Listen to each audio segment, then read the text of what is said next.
Actual helicopter Australia returns long soon after this main project of our makers. 200 years of my friend again?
Dungeon and Friends, Part 2.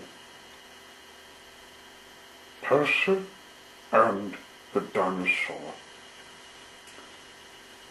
One afternoon, Percy, Bread, and Wimbleberger were waiting in their sheds for the drivers to connect them. "I wonder what we will be doing this afternoon," said Wimbleberger. "I've had quite enough excitement for one day," said Bread. Percy and Wimbleberger looked at him. "Why?" they asked. "Well, because I saw a dragon today," he explained. Percy and Wimbleberger gasped in not thinking this was Chorder's talk. Of a dragon? Dragons breathe fire and eat engines, Bread added shakily.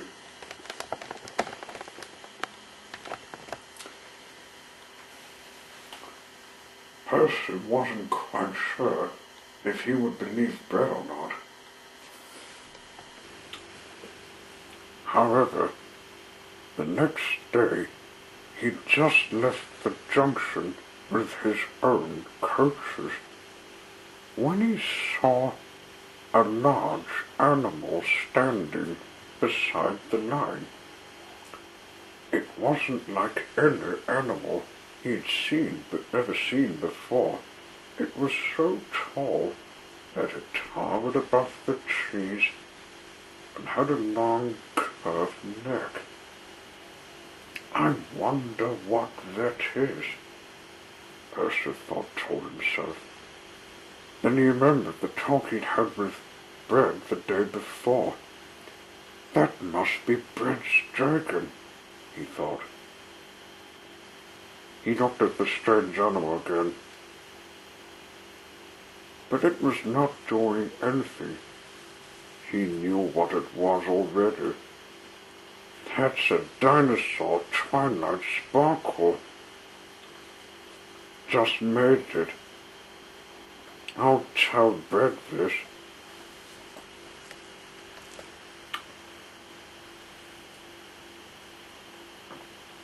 Percy found Bread, who was in his father's railway before him.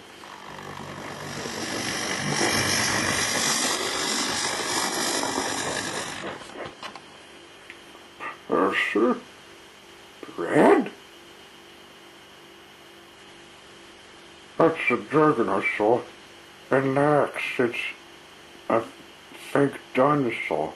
Oh, silly me. I didn't realize. I was never told about a dinosaur.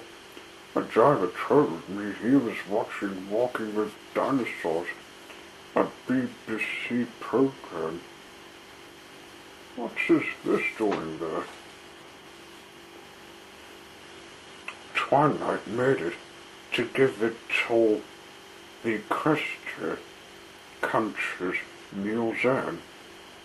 Twilight came out. "Hello, you two. Just at a bath from my craft making. Babbage told me. So did the others."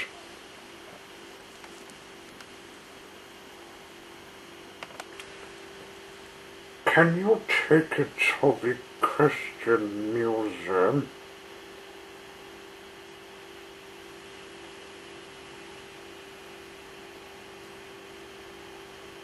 "I am like my first model to be in first display." Percy was pleased. He'd never been to Equestria for years, since his first visit, when he was on Sodor. "Oh, I'd like to. I'll need Bread help. He's bigger than me and strong, too."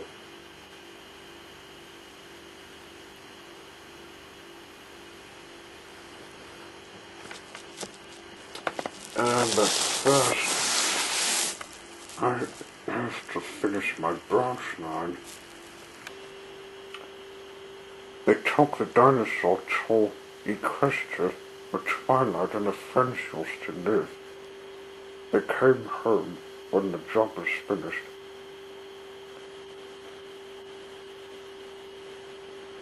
I love that Percy Equestria. Did you meet the Princess Pona Celestia? Yes, I did, and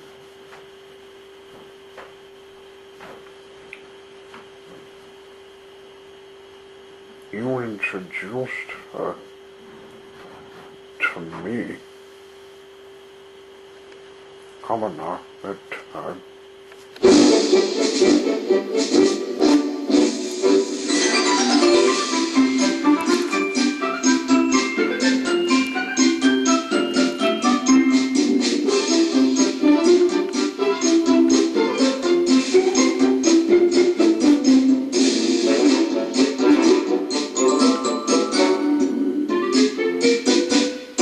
This next one's about me with its sore tail. It's a bit stressing to say.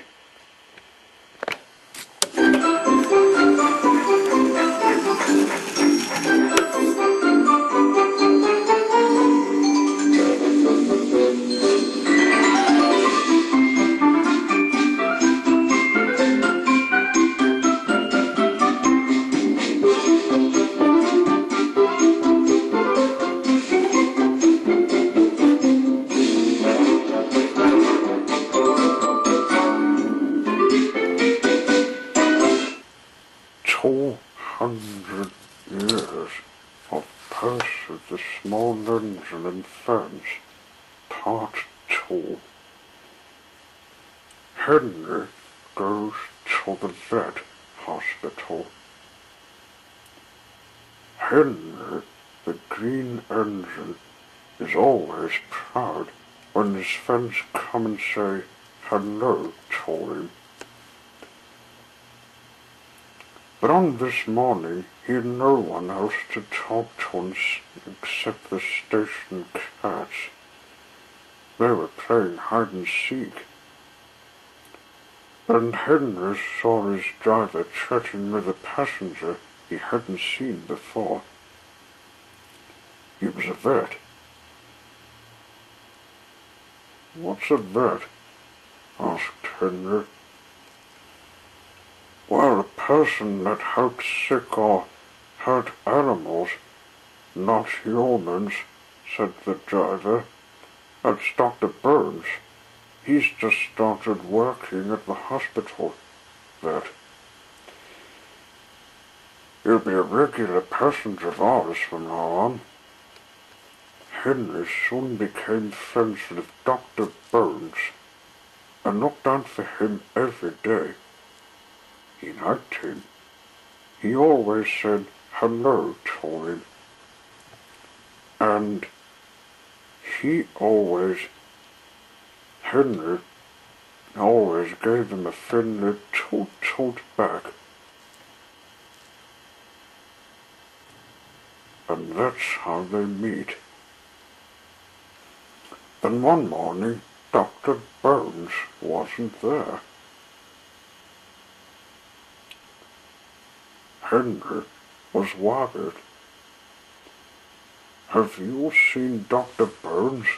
the driver asked the guard. "Not today," said the guard.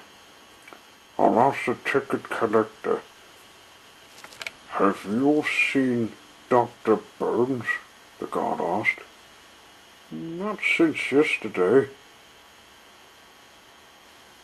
said the ticket collector. They already asked Postman Pat, and he told them he hadn't seen him. It was getting late, and one of the signals went up, telling Henry it was time to go.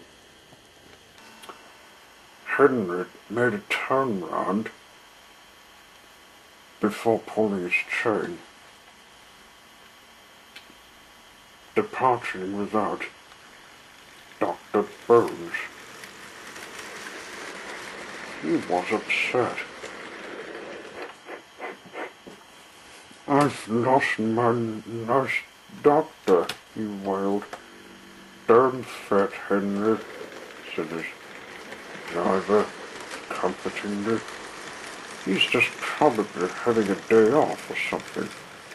Doctors have holidays too, you know."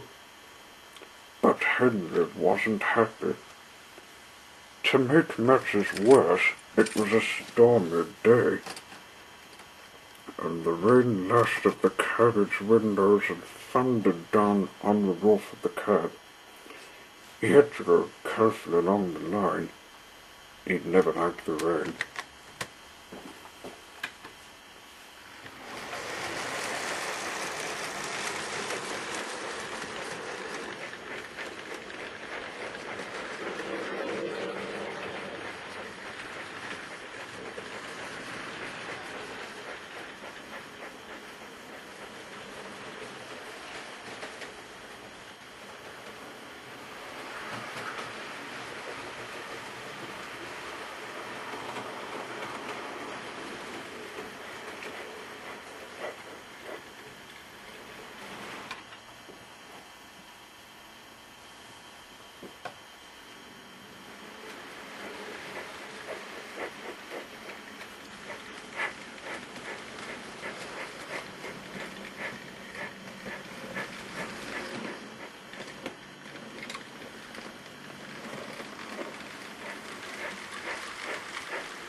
At the next station, Henry had to stop for a long time. The driver looked out of the cab to see what the delay was. "We've been waiting for far too long," he said. "There must be something wrong." "That's all we need," thought Henry. Perhaps there's a fly on the line," suggested the fireman.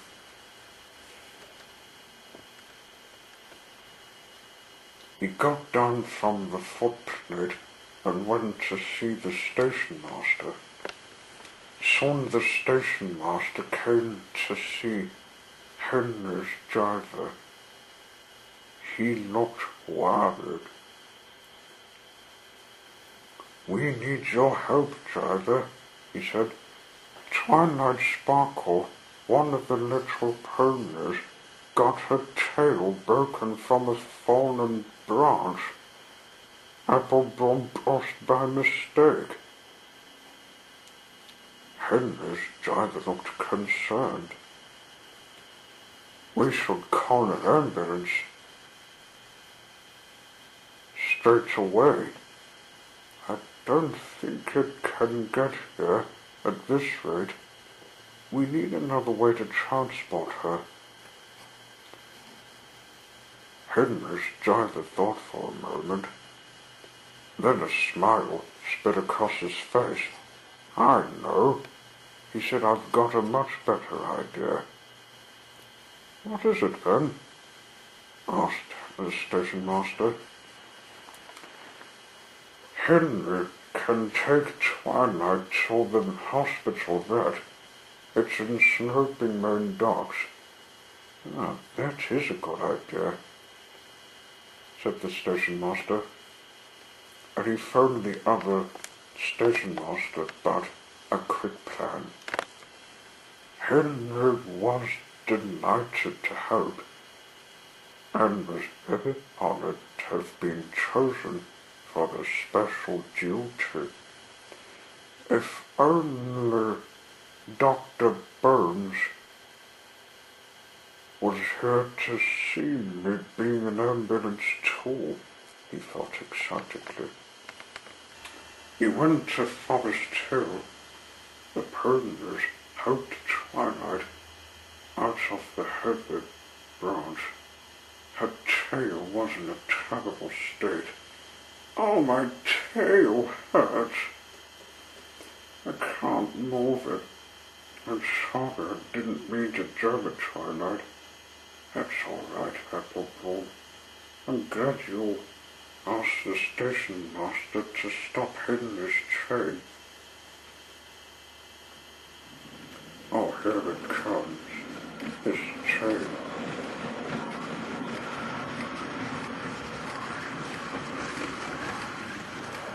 Good luck.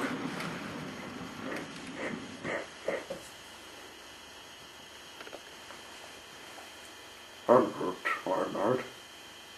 Oh dear, you seem upset. I was just getting my empty bucket ready for another batch of apples when Appleblom mistakenly tossed some rotten branch. It was so heavy that it crunched my tailbone.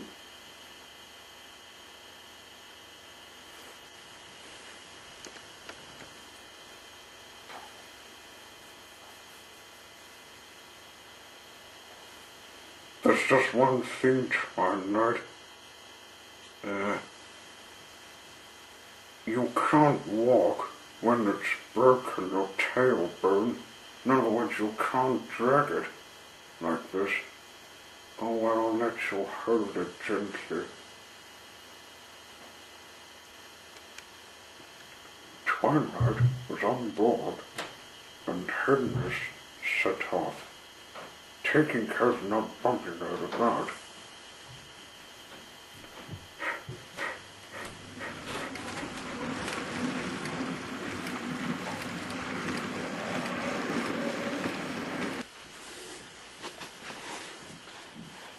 Henry's crew took her in,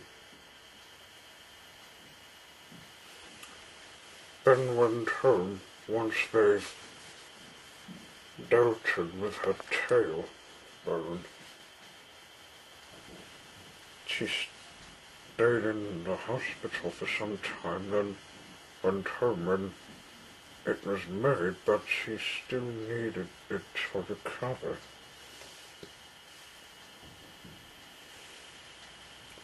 My doctor told me to rest it till it's better, Henry. Oh, I don't like this. It's the only way, lass. That way the bones can recover. Henry speaks true, you'll know, Twilight, said Dr. Burns. It's like when anyone has to stay in hospital to get better. Twilight knew they were right, and she went to bed.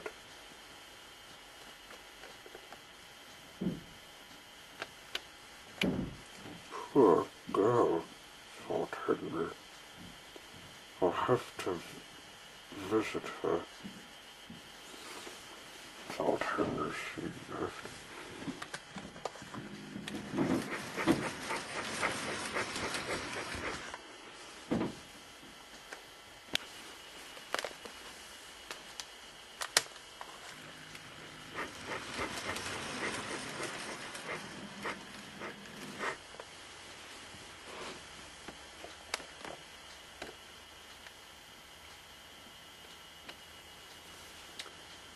The next morning, Henry visited Twilight's cottage. Can I talk with you? Oh, hello, Henry. I suppose you might.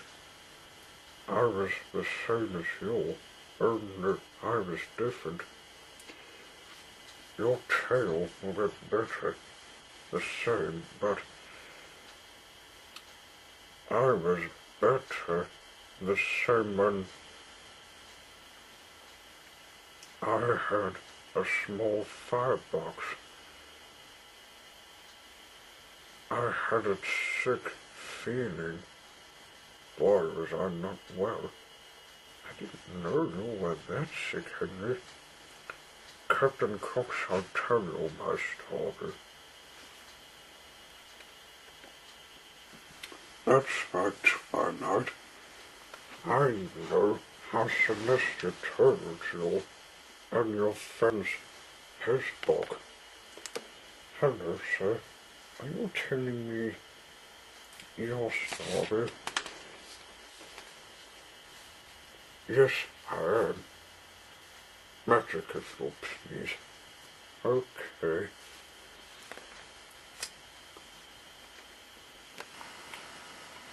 Code. One fine morning, Henry was feeling very sorry for himself. He said to James, "You know, James, I suffered dreadfully, and no one cares." James said, "Rubbish, Henry. You don't work hard enough." Henry was bigger than James, but sometimes but smaller than Gordon. Sometimes he could pull chains. Sometimes he had no strength at all. The fat controller spoke to him too. "You're too expensive, Henry. You with lots of new parts and new paint too, but they've done you no good. If we can't get you better, well, we must get another engine instead of you." Sorry. This made Henry, his driver and fireman, very sad.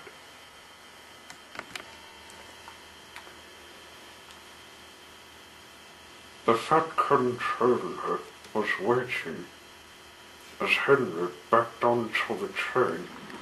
He'd taken off his hat and coat and put on overalls, one of the train clothes, climbed onto the footplate and they started off. "Henry's a bad steamer," said the fireman. "I built his fire, but it doesn't give enough heat."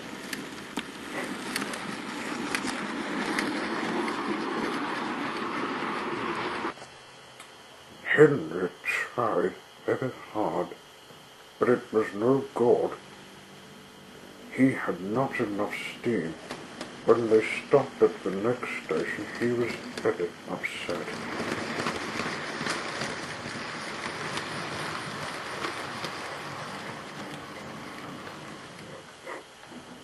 "Oh dear," he thought sadly. "I shall have to go away. Oh dear." So he stopped behind to let Edward take over.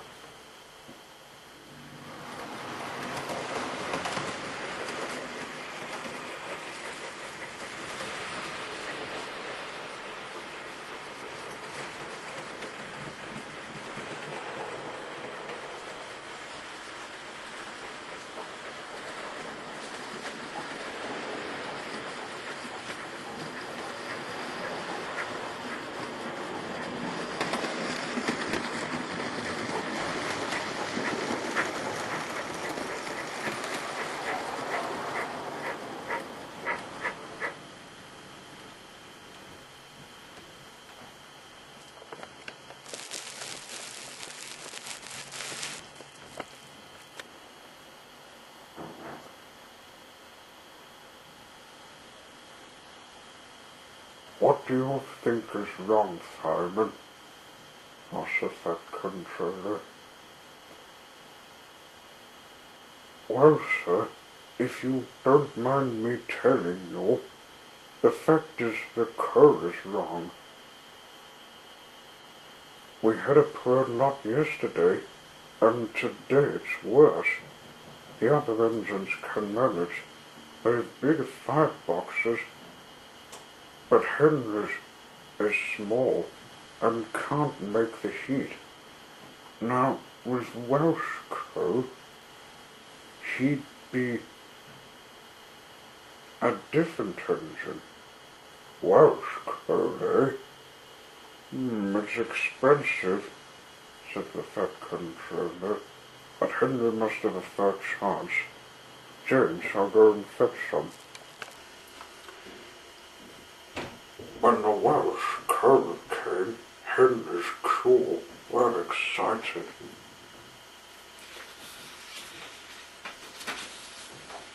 Hey, this Welsh code looks good, said the driver. Now we'll show them. He carefully oiled his workings and polished his brass till it shone like gold. His fire was already lit, so the fireman made it carefully. He put large lumps of coal, like a wall, round the outside, then covered the glowing part with smaller lumps. Boy, you're spoiling my fire, complained Henry. No, we're not, Henry, said the fireman. Wait and see. We'll have a roaring fire just when we want it.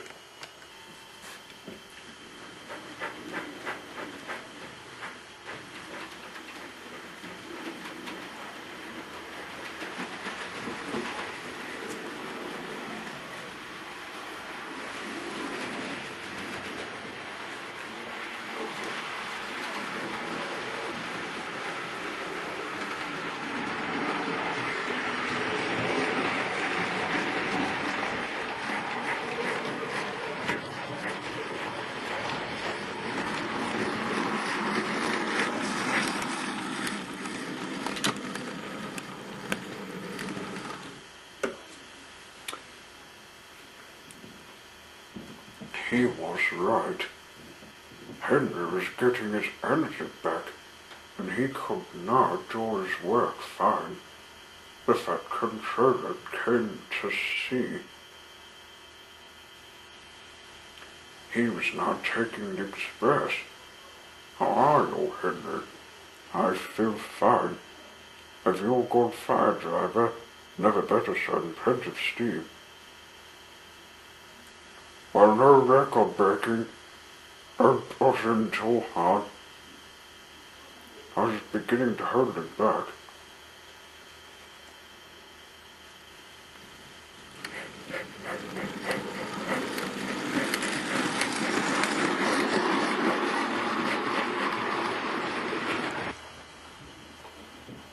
Henry was very pleased. He'd never been so well in his life.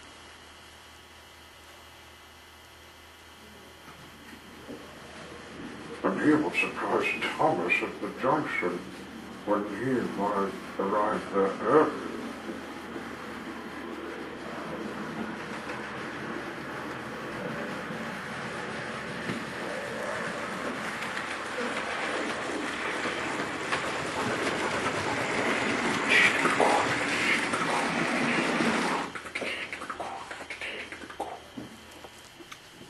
That's a great start, sir, but my tail's not better yet. Ah, well, that's not finished. It's a comfort. Any story makes you believe something can manage.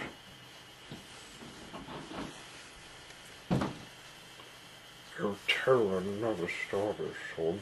I better get back to work. Percy wants a hand of a stone. Bye, Henry.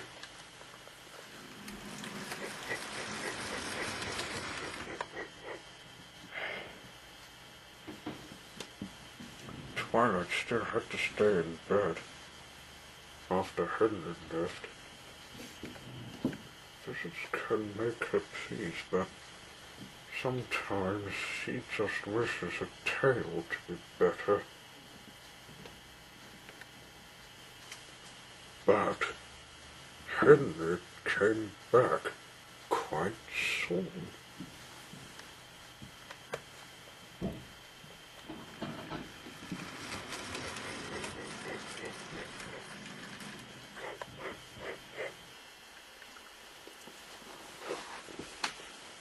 I needed to visit you again twilight after I had a word with the Fat Controller, and he asked Gordon to take my place.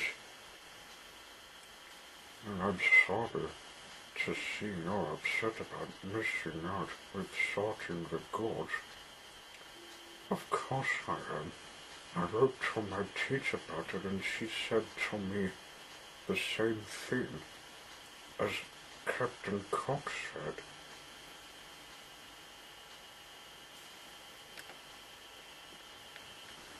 Hello again, Twilight. I suppose I shall tell you another story. Well, let's see if it can get your tail better. Magic again, please. All right. The Flying Clipper. One night, Henry's driver was telling him something interesting they were doing today. The Welsh code they've given you is making your fire burn very well, he said. We're taking the Flying Clipper next day, and when we do it, well, the Fat Controller will let us pull the express. Great, said Henry. That will be lovely. Lots of ships come to the harbour to deliver some things that go to the shops. There's some cargo of fish to be taken to elsewhere. It was put in a train. They call it the Flying Clipper. With all the fish in the bunch, gentlemen, I think we shall call it... Yes, this name will be good. We'll call it the Flying Clipper, eh? The Flying... I thought you said it was a plane. It was a train, not a plane. Trains don't fly, do they? No, they don't. That's all the fish loaded. Let's give it to Henry. There he is.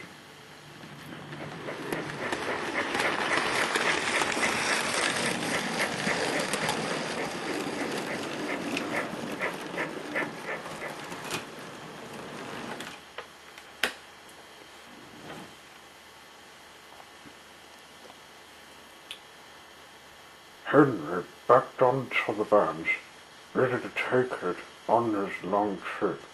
Come on, don't be silly, said Henry to the vans. All right, they said, it is better.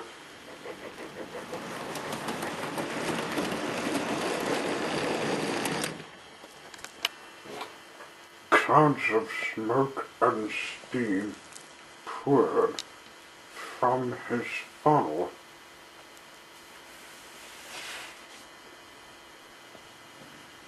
In the black sky, as the train began to gather speed, the sun poured more coal. The stars glowed, sun on the foreground. Hubber, hubber, hubber, hubber, hubber, hubber, hubber, hubber. There's a country.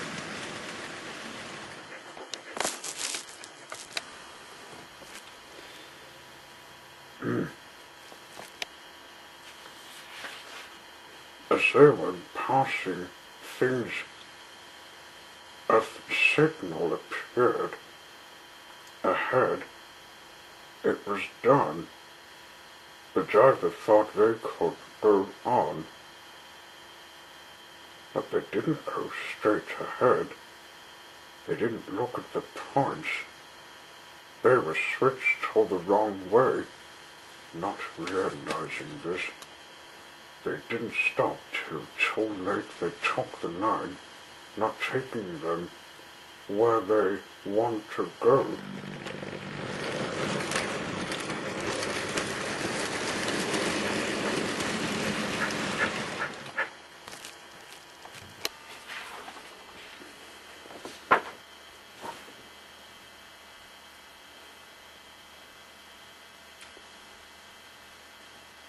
A goods train was waiting in the siding for the fine clipper to pass.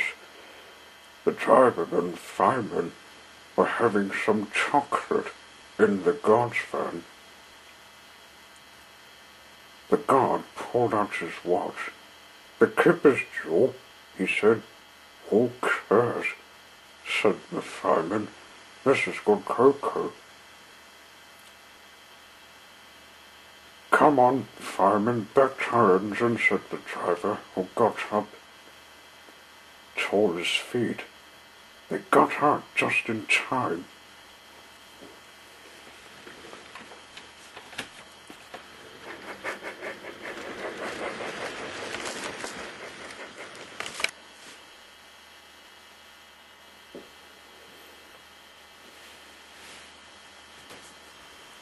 Henry's driver and fireman had jumped clear before the crash.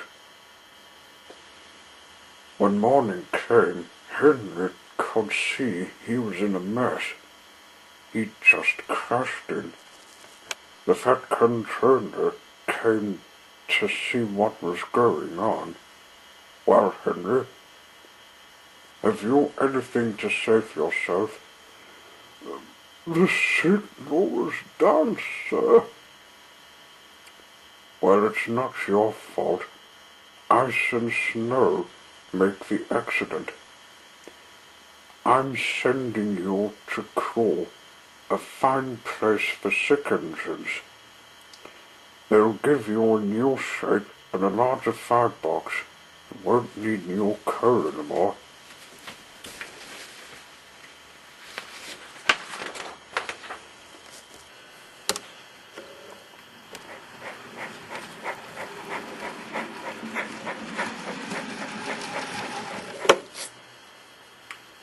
Henry liked being at Crew, but was glad to come home. Many people cheered him. They were pleased to have him back. And I'm sorry to say that some boys were late for school. They were wanting to see Henry doing the work on the trains he pulls. They often see him pulling the express. He does it so well that Gordon is thinking he's better than him. In other words, he's jealous. But that's another story. Oh, my tail's at last better. See, the tail of belief helps with tailbones. I better get back to the tags. They're waiting.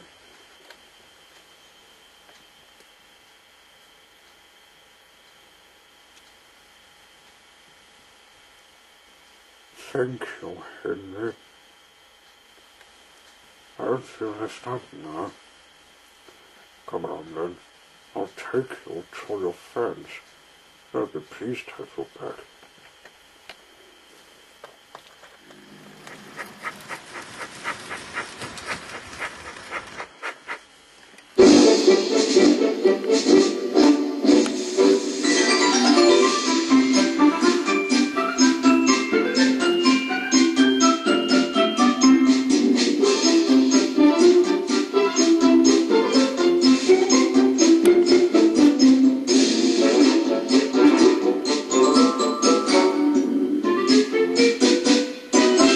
The next episode's called Donald and the Lost Tarpaulin. Can I read one of your annual books, sir?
Percy with a small engine and friends, Part 2.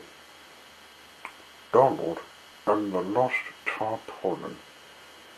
Donald and Douglas helped with the goods work on the lines of the Tasman Island, and are glad to know the branch line had a turntable in the summer when the weather was fine. They enjoyed.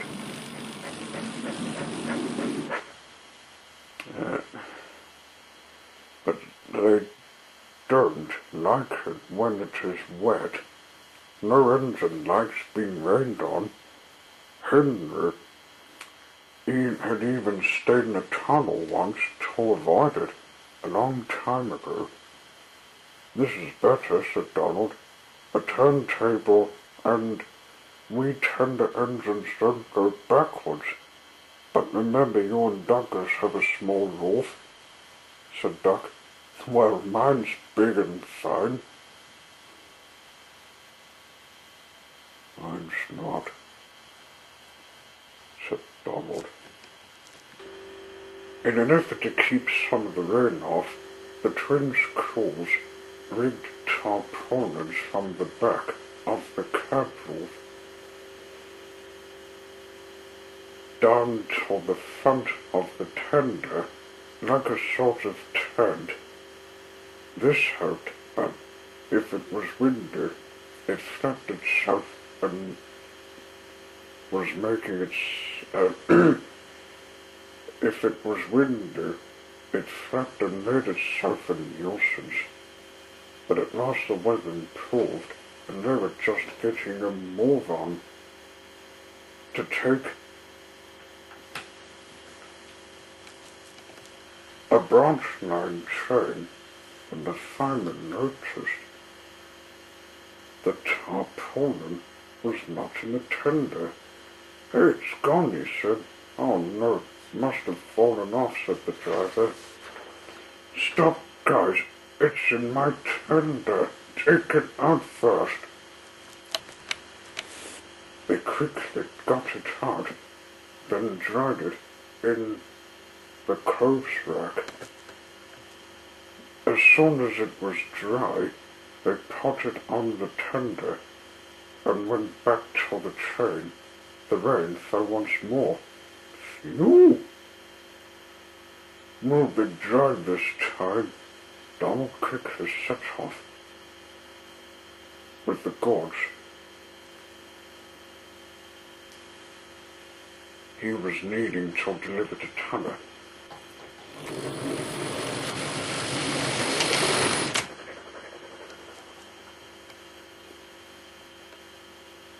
He chuckled to himself. He bet the weather today.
Signal failure in this episode.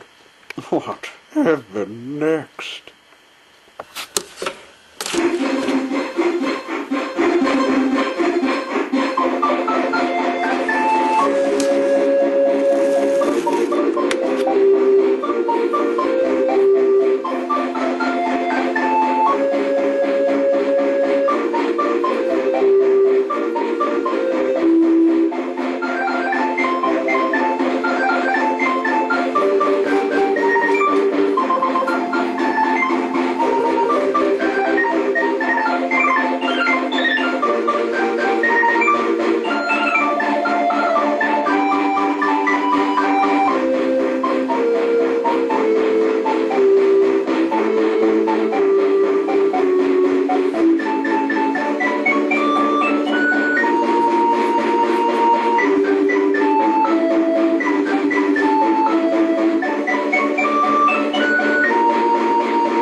Small Engine and Friends, Part 2, Signal Failure. James is hurrying home. A night connection from the mainland had made him miss his path, and this had led to more hold-ups all the way along the line. Now at last the track in front of him seemed to be free from obstructions.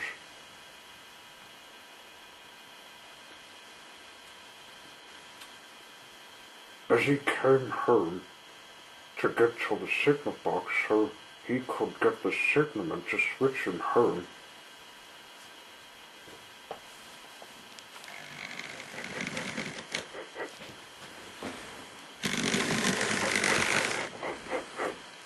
he was just backing when the signal just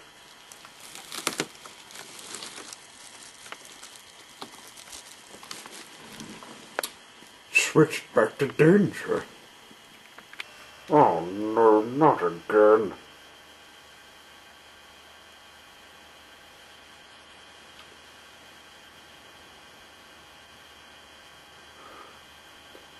And I'm not moving. James knew the fat controller's words. They were for safety, the signals. The fireman got down and walked back to the signal box. He came back and said, "Runaway truck on the line, we're on."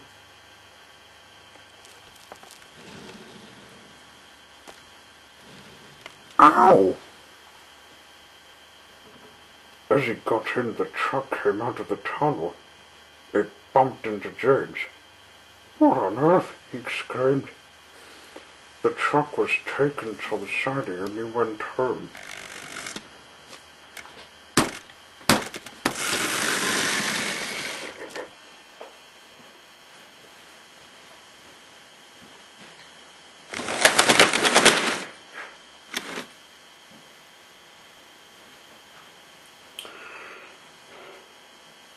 Sorry, I'm late, guys.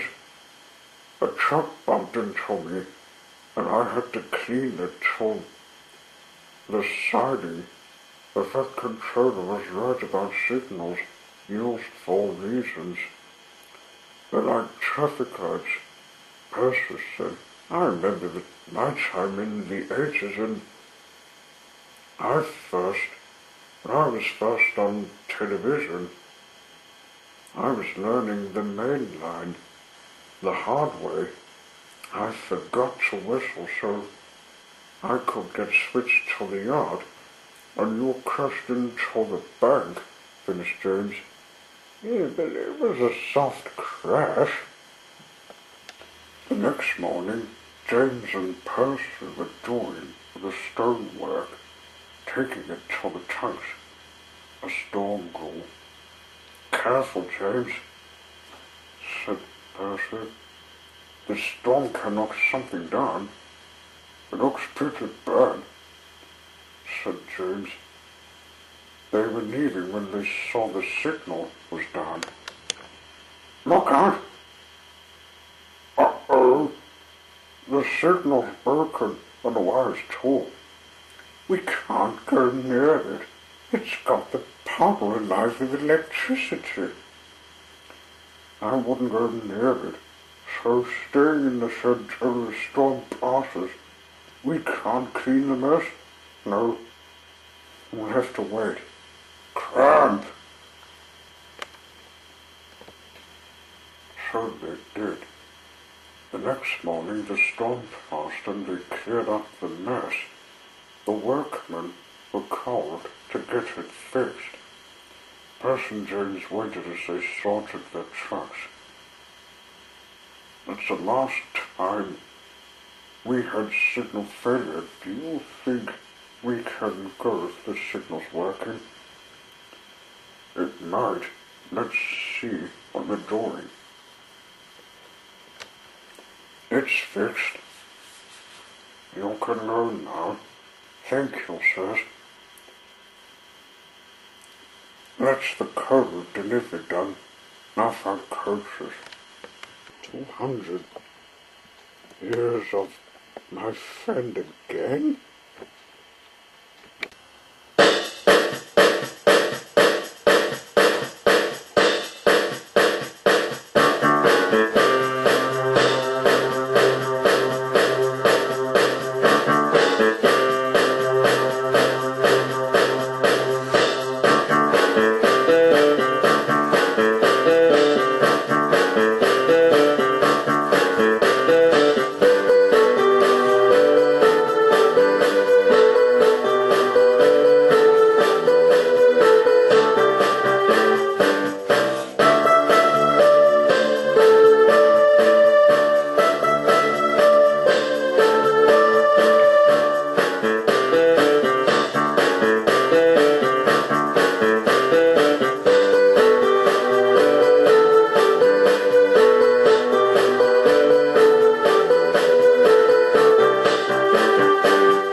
Children and Friends, Part 2. Percy and the Dinosaur. One afternoon, Percy, Bread, and Wimbleberger were waiting in their sheds for the drivers to collect them. "I wonder what we will be doing this afternoon," said Wimbleberger. "I've had quite enough excitement for one day," said Bread. Percy and Wimbleberger looked at him. "Why?" they asked. "Well, because I saw a dragon today," he explained. Percy and Wimbleberger gasped in not thinking this was Chorless talk of a dragon. "Dragons breathe fire and eat engines," Bread added shakily.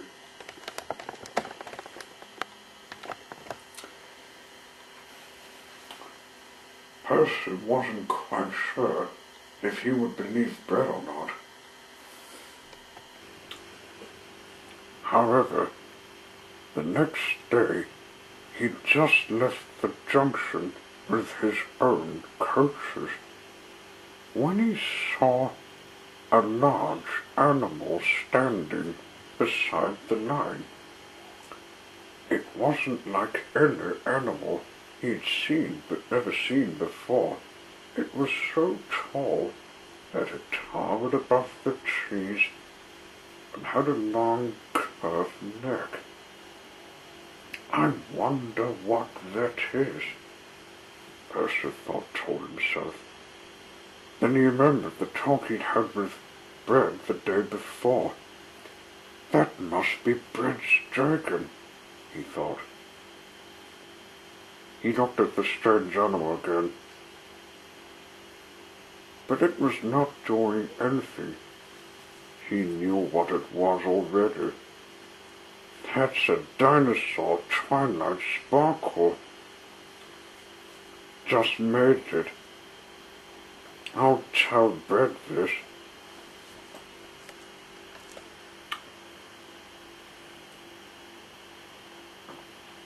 Percy found Bread, who was in his father's railway before him.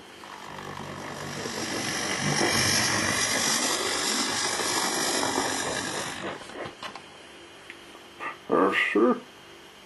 Bread?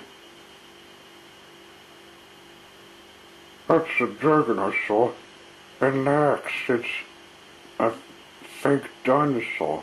Oh, silly me. I didn't realize. I was never told about a dinosaur.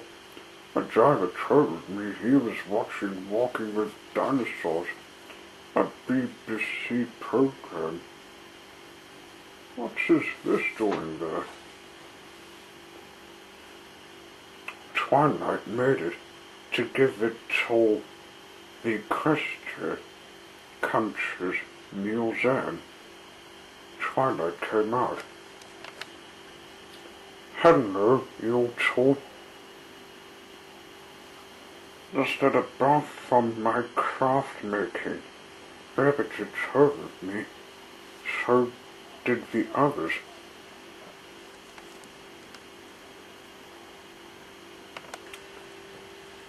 Can you take it to the Christian Museum?"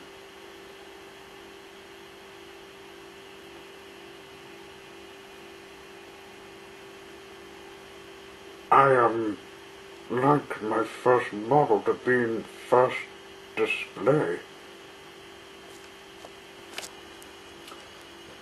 Percy was pleased. He'd never been to Equestria for years, since his first visit, when he was on Circle. "Oh, I'd like to. I'll need Bread help. He's bigger than me and strong, too."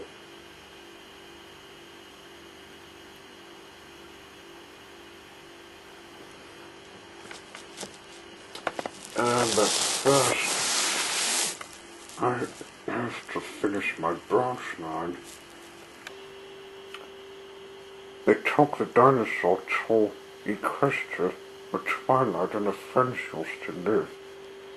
They came home when the job was finished.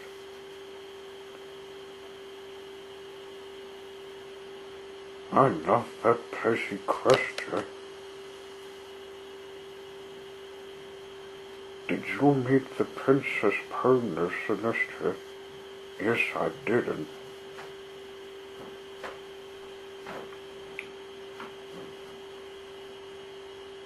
You introduced her to me.